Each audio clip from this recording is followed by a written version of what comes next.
this topic.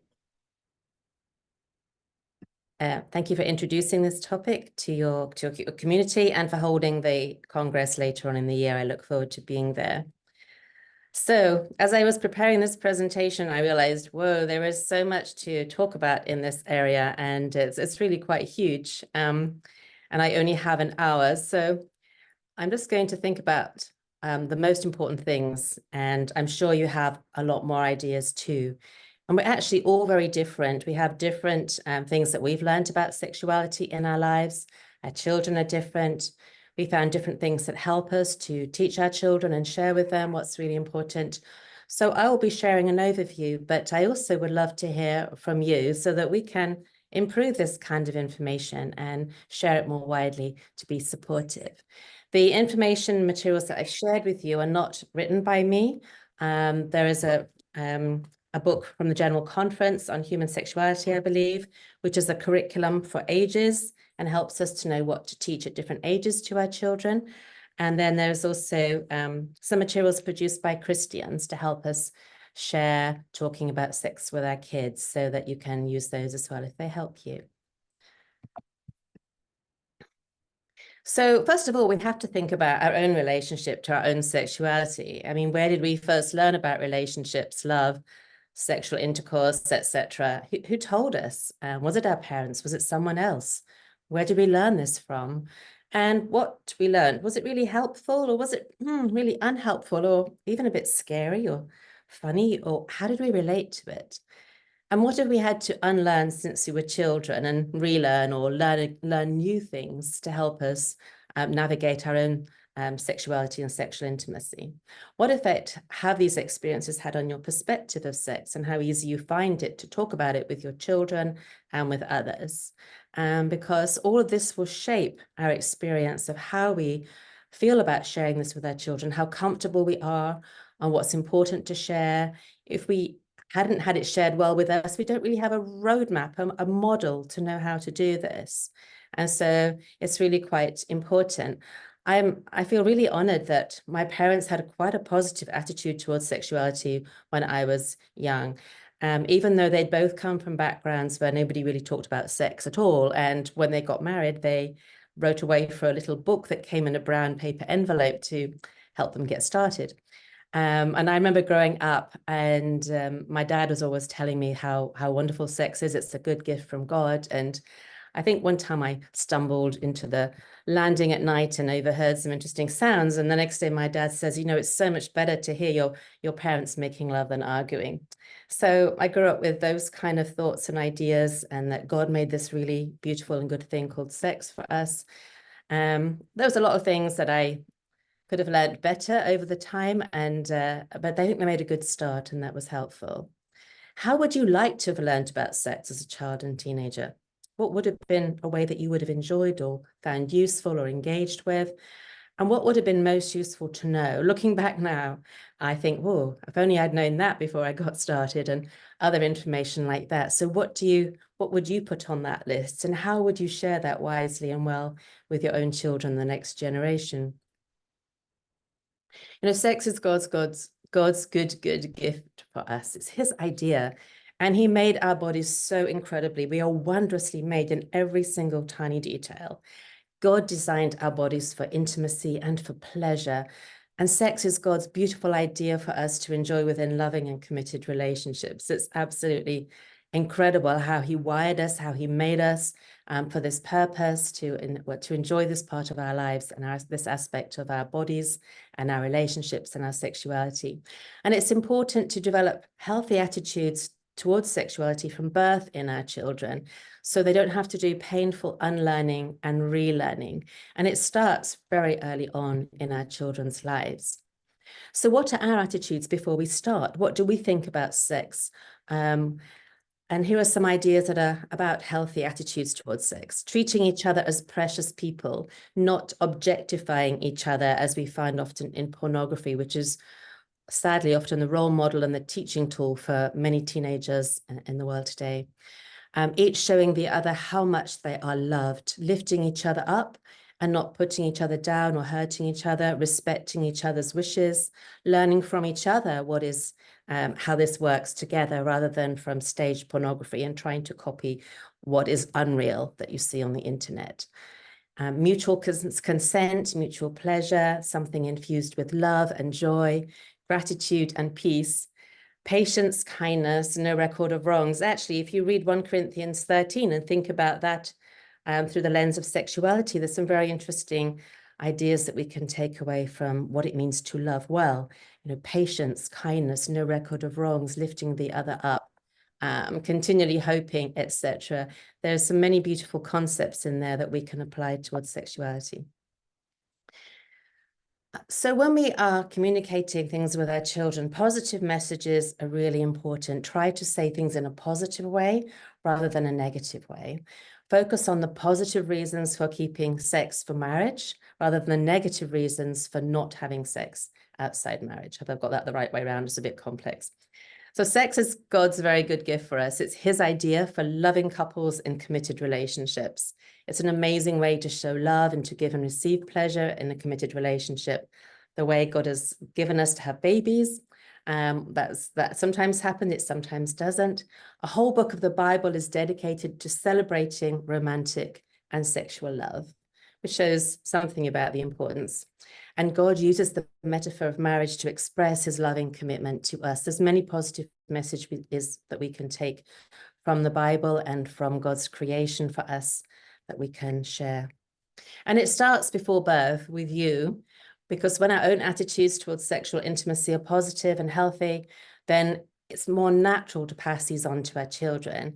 So it's really important, I think, as couples to stop and think about what our attitudes, beliefs, our experiences, what was helpful to us and not helpful, what do we want to share at different ages with our children, to read around the topic and make sure before we start, we kind of know where we're going to go, rather than just a bit ad hoc as we go along. It's really important to model a healthy couple relationship as well, because the best sexual intimacy takes place within the context of a really healthy relationship. And the healthier the couple relationship is, that has a huge effect on their sexual experience. So when parents are modeling healthy, loving relationships, the children are absorbing and learning so much about what it means to love their future partners.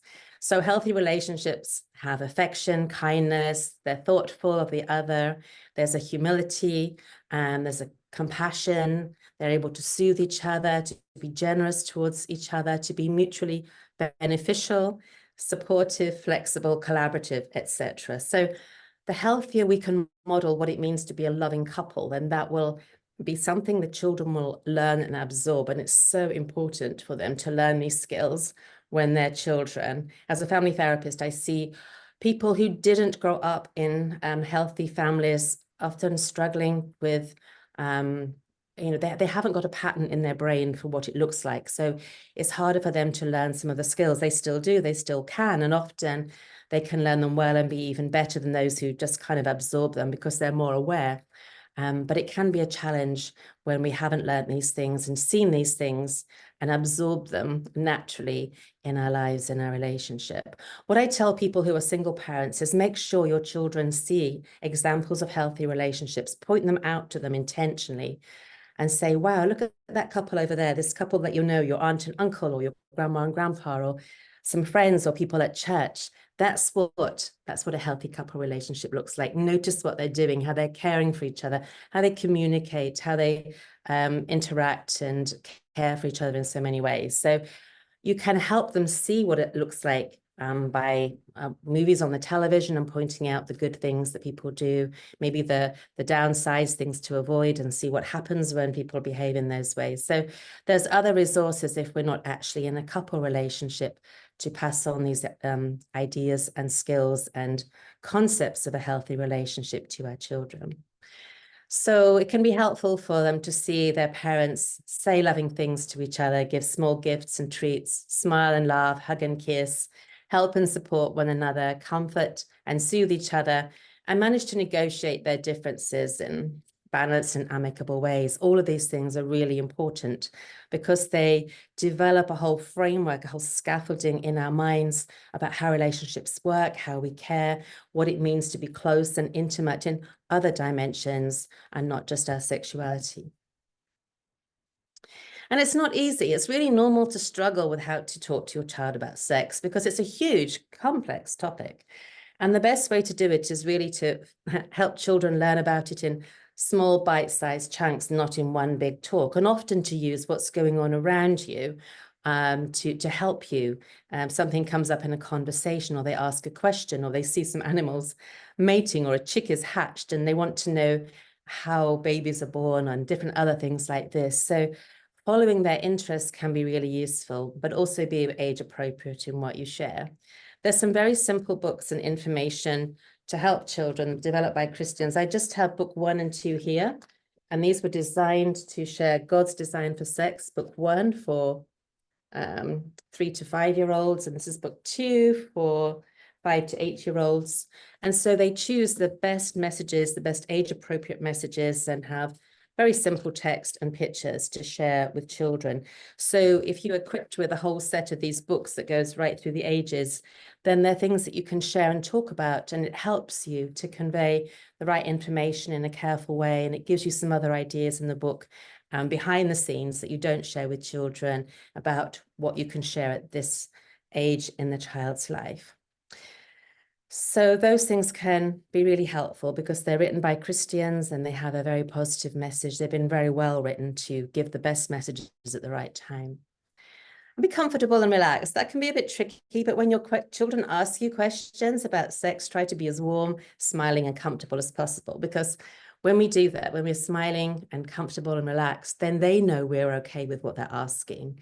But if they sense that we're a bit nervous or, ooh, what's going to happen here, and what do I say, and we seem a bit uncertain, then, or ashamed, then they start to feel, oh, maybe that wasn't such a good thing to ask. Maybe I won't talk about that again.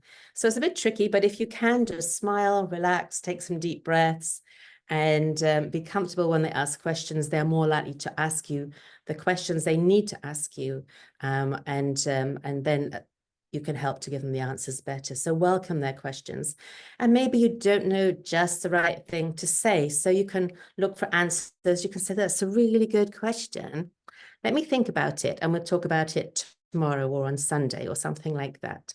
And so that it gives you some time. You don't have to answer it on the spot. If you're not quite sure what to say, you're not quite ready, you can go away and check things out a bit first. Make any question okay. I think my parents told me this. You can ask us any question you like about sex. I really didn't know what questions to ask at that point in time, but it was good to know that if I had a question, I could ask them. And sometimes they ask a question. It's good to find out where that question came from. That's a really interesting question. What made you wonder about that? And find out the context for their question. Was it something they saw on the internet? Was it something their friends said or their teacher said? And that will give you a little bit more context for what they might want to know, and hopefully give you a little bit of time to pray and to gather your thoughts and ideas before you answer it. And you don't have to answer every question straight away, as I said.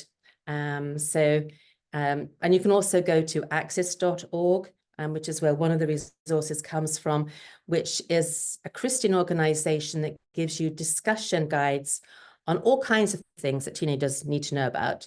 And some of them are related to sex.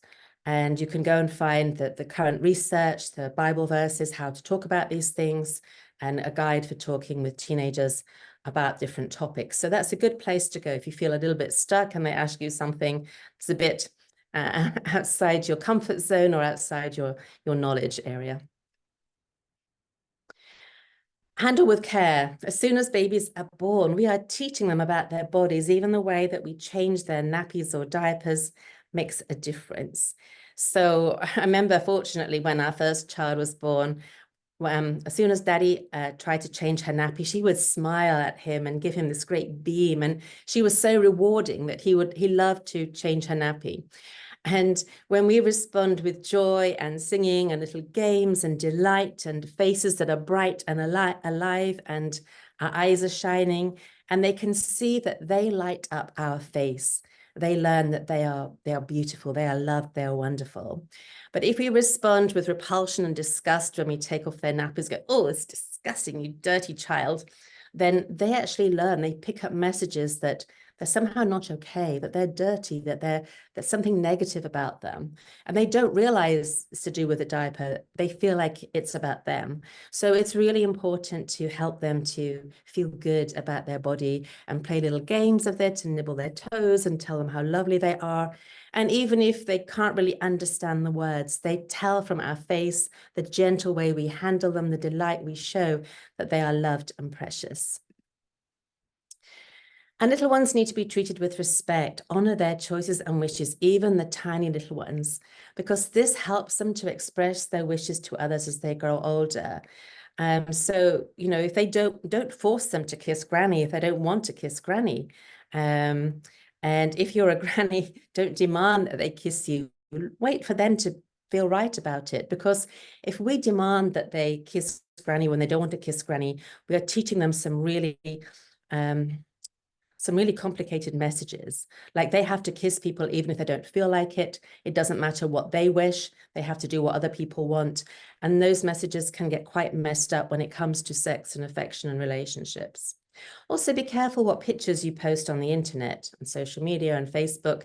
I know people who post like every picture of their child on the internet and only post things that you think they would be happy to see and happy for their friends to see in 10 or 20 years' time. This is really important. And often we're not thinking about that. We're just putting up a funny picture or a delightful picture, but be sensitive and respectful to their future self and what they might like to have shared or not shared. So delight in them and treasure them and give them a positive experience of their identity, who they are, and that they're beloved. And then drip feed information as we go. It's much better than one big talk. Toddlers up to 3, they ask questions about all sorts of things. So if they do ask you a question, maybe in words they can understand, ask them, why did they think about that question? Where did that come from? What made you think about that? So that you can answer it appropriately. I remember that little child came and said, Mummy, where did I come from? And so she's very struggled to try and tell the child, you know, how things worked and how Mummy and Daddy got together and they loved each other very much and something very special happened. And she was telling the child this whole story in what she thought was toddler kind of language about how they came to be. And the toddler was very confused and said, my friend comes from Ukraine. Where do I come from? And so the parent realized they've answered completely the wrong question. So check what they're asking before you launch into a great amount of detail so that you can be more focused on what they really need to know. Explain that their genital areas are really precious places and it's not okay for other people to touch them. If someone tries to touch them, they should always tell you. That's really important.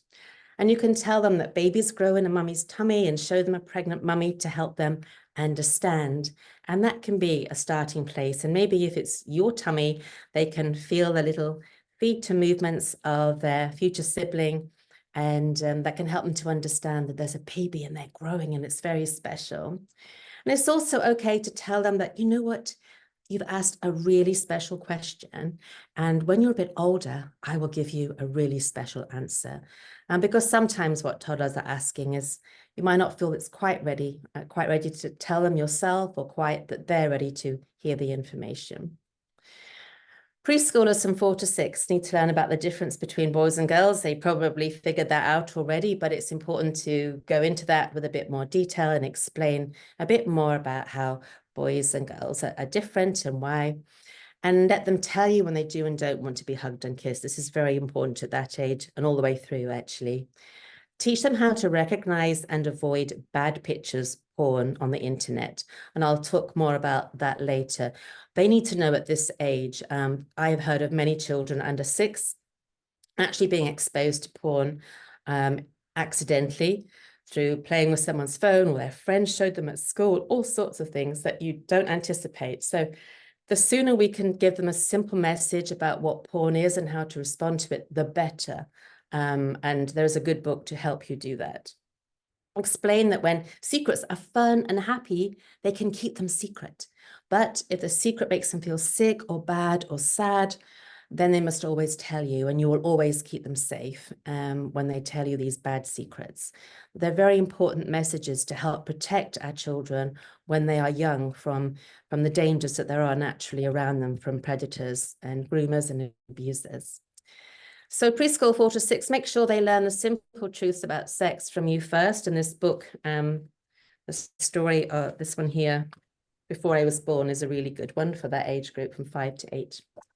Use simple age-appropriate books to tell the story, and often watching animals mate and have babies can be a useful discussion starter. So it helps them to think about what happens to animals and how it's different for butterflies and chicks and birds and the bees and all of that. But it helps them then to make a transition to, okay, how does this work for human beings? Ages 7 to 9, they need to know about internet safety and wisdom, how to avoid porn and grooming.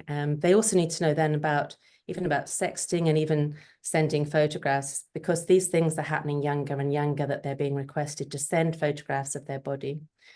Make sure you have like filters on your internet in your house that keeps them safe. And there's many ways that you can do that. You can also have, there's all different sorts of tools to help you. Some of those I think are a little invasive, but some can be very helpful to keep them safe within the home. Discuss the changes of puberty at this age, because puberty is starting younger and younger. Ask them if they know how boys turn into men and girls turn into women. See what they already know. Make sure they're well prepared for the changes that will happen to their body, particularly girls before their periods start, because we never know when they're going to start. And the better informed they are before, then it's easier for them to adapt when something happens. It's not a shock. They're prepared, and prepare them positively for the experience. It's usually best for the same-sex parent to have conversations about puberty with children. And clarify any expectations. Ask them what they're learning about sex at school, from their friends, from the internet, so that you can adjust the misconceptions, the misinformation, the myths, and help them to make sense of what they're understanding and learning. And tell them to come and tell you what they're being told, so that you can help them to learn what is truth and what's useful and helpful and what isn't. Make sure they always know they can come to you with questions, and you will always love them and help them to be safe no matter what they want to ask you about. So they feel free to come and say anything. Preteens, every child needs to understand the importance of consent and the importance of no meaning no and stop, so they can express the no themselves when they don't want something, and that when someone else says no, they know that no means no and stop, and they need to respect that for other people. Discuss any ongoing changes in puberty and answer their questions. Help them to understand the risk of many different pressures and trends and things that are going on. They're changing all the time in this age group. The kind of ways that people use sex on the internet and communicate it through social media and all sorts of things. So we need to be ahead of the game in what the trends are, and help our children to navigate those, to come up with perhaps clever solutions and answers to the problems that they might experience. And actually, Axis is a very good organization. Axis.org is a Christian organization that provides discussion guides and all sorts of things. This is their parents' guide to the sex talk. And they're excellent because they have biblical content, they have current research about the topic, questions to ask your kids and answers to give them, and how to have those difficult conversations. Once you sign up to their emails, they will send you an email, I think every week, which helps you navigate the current trends that are appearing and gives you tools to talk to your young people about it, because things are changing so fast in the area of TikTok and trends and the internet and all kinds of things that I don't even know what they all are. But keeping ahead of the game and getting informed by Access helps you know what your young people may be exposed to and how to help them navigate those things. It's important also to discuss friendship, relationships, how to choose good friends, how to be good friends, how to help them be compassionate and good listeners, how to help them navigate their conflicts, because these are really important relational skills which create a healthy, safe framework around a relationship, so that when they become close enough and they want to have sexual intimacy, they have all of the scaffolding around that to keep that safe and good communication, good sort of solving of issues, all embedded around that topic for them when the time is right for them. With teens, you can use movies and news stories as discussion starters about sexuality and what famous people are getting up to and what happens in movies and what the consequences are of people's choices and actions. So you can actually follow through the story and see what happens and what would you do if you were in that situation. So movies are often really good things to watch together and use as discussion starters, because you're not talking about them. You're saying, what do you think about this that you're seeing there in this relationship, or how this happened here, or how this person treated this person? They're really, really good ways to start them thinking about the choices they want to make. It's often useful to talk when you're walking or driving and playing games together, because teens don't really like the kind of eyeball to eyeball thing. It's a bit intimidating. So I know one mother who drove her child like 200 miles, a teenager 200 miles, so that she could have a good conversation with them, because once they're in the car, they're kind of a captive audience, and you can talk together in that time. So find out what the best way is, the best time to talk. Often it's at bedtime and the end of the day and you're really tired, and they'll ask you a question or they'll tell you what they're concerned about. So be alert, aware, asking them things all the time, asking them just in an appropriate way, what was the best moment today and what was something that might have troubled them or scared them, and make it quite normal to discuss those things, so you can see what they're thinking, what they're feeling, what they're struggling with, and also what their joys are.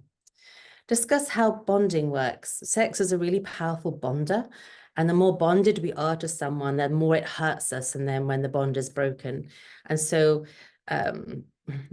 it's not necessarily always so, but often the hearts break most when the intimacy has been closest, and help them to understand that kind of process, because bonding can be very powerful and it can overwhelm them at times if they're not informed about it ahead of time, how powerful their feelings are and how they can just consume them, and what to do about that, because otherwise they have these powerful emotions and they just don't know what to do with it, and it kind of surprises them. So talk about how powerful the feelings can be. Teenage brains can struggle to assess risks. As their brain is developing into adulthood, there are times when they can't really assess a risk for themselves, and they'll do like crazy things. So because they can't see the dangers in driving a car too fast or trying some drugs or whatever else. So help them to assess risk rather than tell them don't. Say, I wonder what might happen if, do you know what happens if someone has a sexually transmitted disease, and how do people get them and what happens? Let's find out about this. Even the risk of pregnancy, struggling to assess those sorts of risks. We have some teenagers in our church that I think the guy probably pressured the girl. They had at least 2 forms of contraception to make sure nothing happened, and she got pregnant. And so, these things happen, and they need to know that no form of contraception is absolutely 100%. Help them to think through the various consequences of sexual and relational choices so they can make wiser decisions. And when it seems like everyone's doing it, make it okay to be different and not to feel pressured, because many young people may feel pressured to sort of joining in with everybody else. Everyone's doing it, so I should just do it. But quite often their very first sexual encounter can be quite abusive, quite negative, quite painful, disappointing, really sad. And so it needs to be when they feel in the right, safe relationship, and not to feel pressured by everyone else is doing it, so I should just do it. And ask them to think about what they think is the best context for sexual intimacy. Naturally, we believe it's within a married, committed relationship.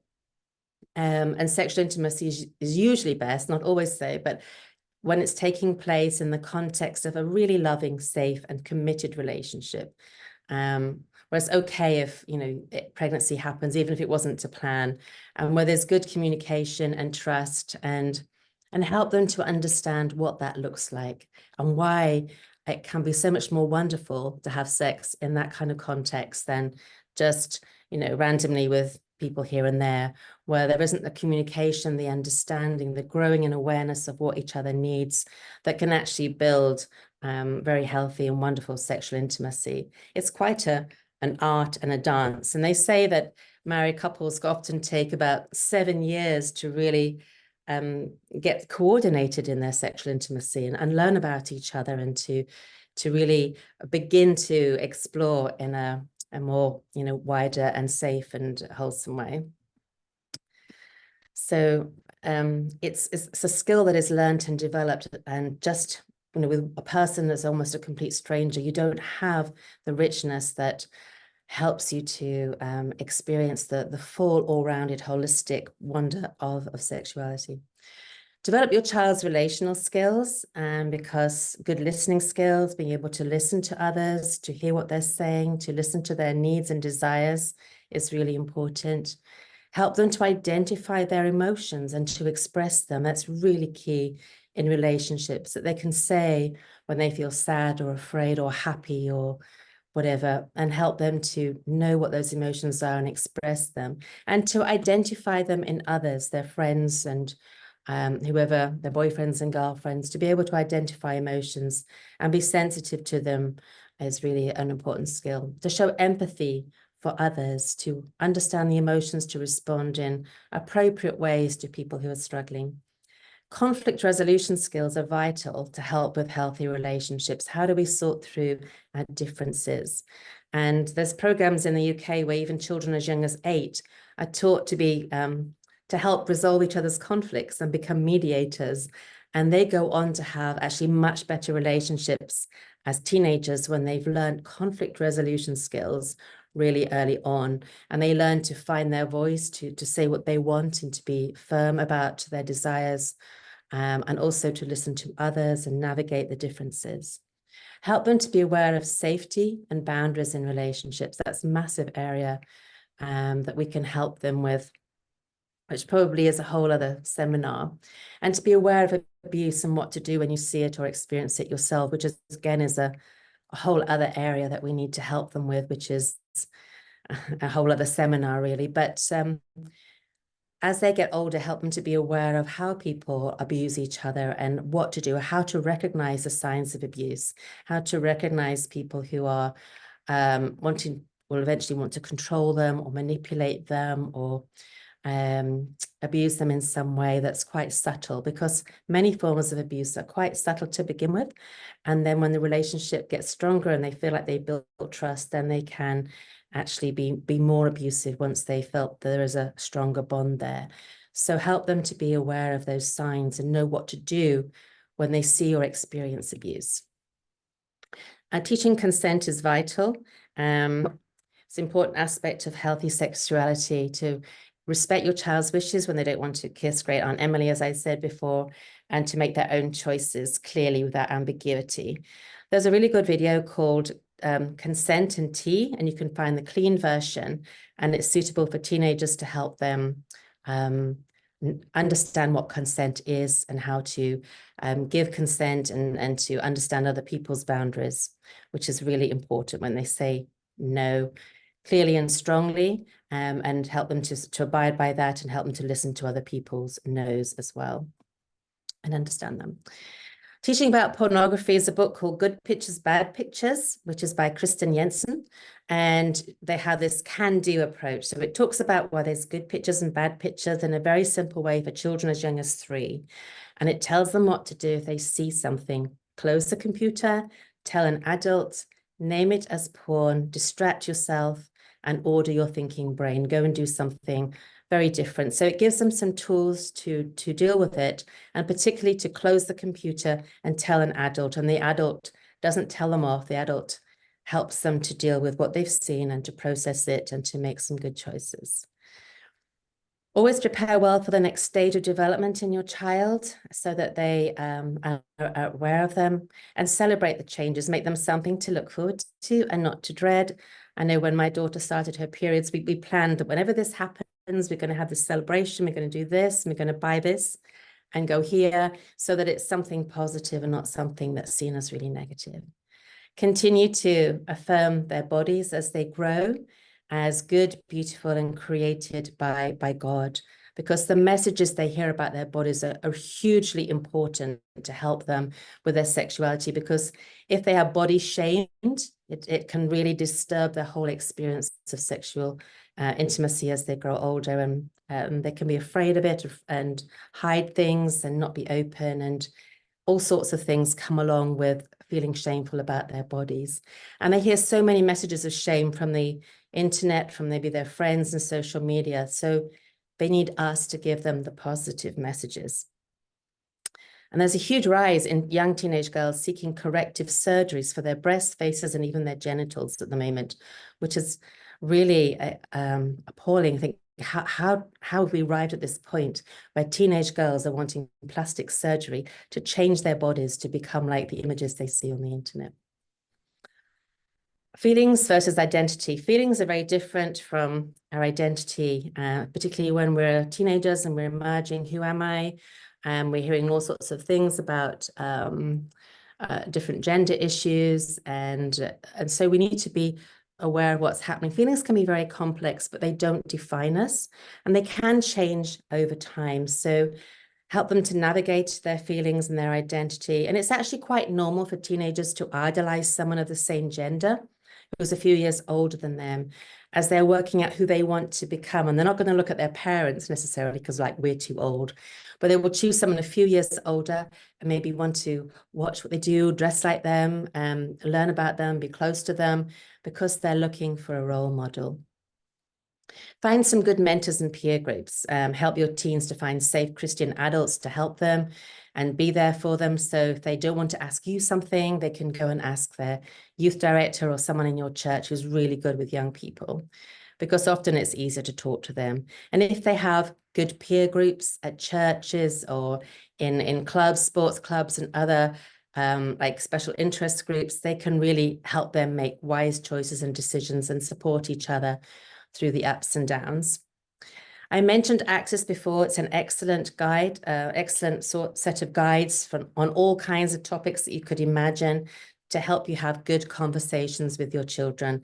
Currently, they're all free to download, and they're worth going there and download everything you think you might need to talk to your teen about, because currently it's free, but it may not be free forever. I used to have to pay to access this material.